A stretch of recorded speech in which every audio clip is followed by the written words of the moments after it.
So this is calculating the case volumes. There's 8 polish cases, one's fired. These are your cases you gave me, Mike. And what I've done is I've actually partially filled each of these cases with water. And now I'm bringing them right up to the very top level. And when I get them all full and at the same level, I'll calculate what the case volumes actually are. And it's important to know what the case volumes are because it goes into the reloading formula as to how much space there's actually left in the case once the projectiles are pressed into the case. And that amount of room that's in there is effectively the combustion chamber, which produces the amount of gas that sends the projectile in the barrel.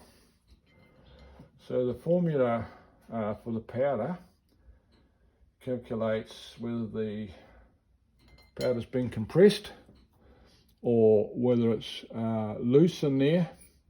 It also considers the possibility that when the primer fires, the primer actually starts the projectile down the barrel, and then the powder actually burns behind the projectile some way down the barrel as well. So the barrel in fact becomes part of the combustion chamber, and that's why it's important to know what the length of your barrel is, because obviously once the projectile leaves there's no pressure behind the pill anymore. So yours, it was 22-inch barrel. I think you said it was an A-bolt, 22-inch. And I'm allowing for that in my calculations as to what the amount of powder is going to go into here.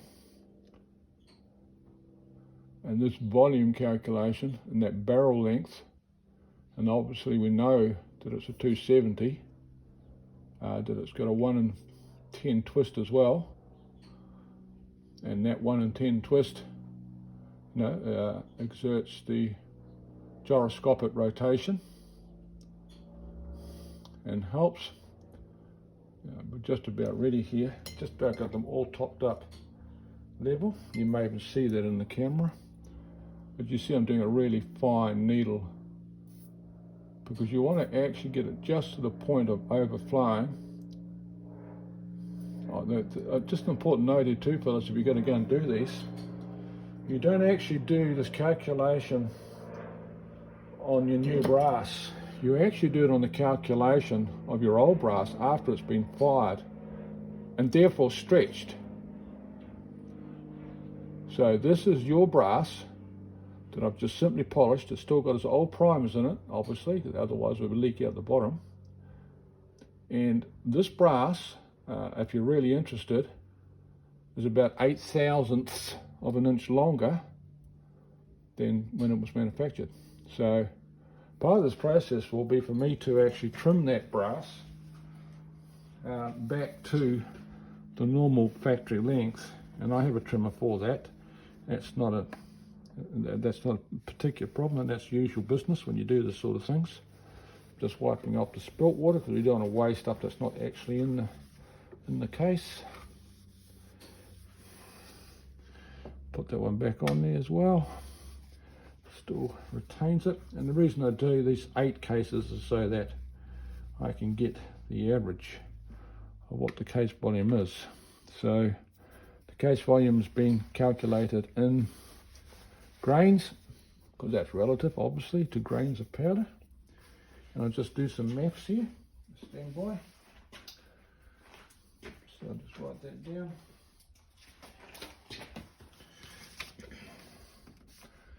.255.4 was soapy water in them, and I started out at 1542.4. Do the maths, at 0 out of there, it's 315. So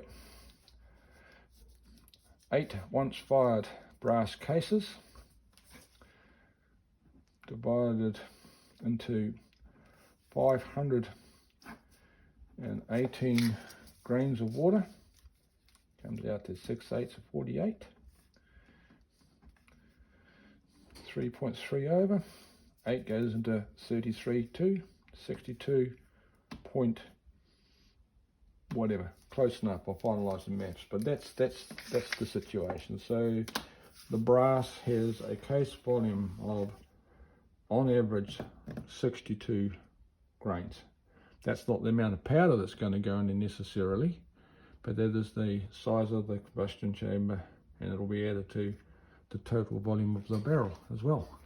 I'll add more to this, fellas, once I do a bit more. See ya.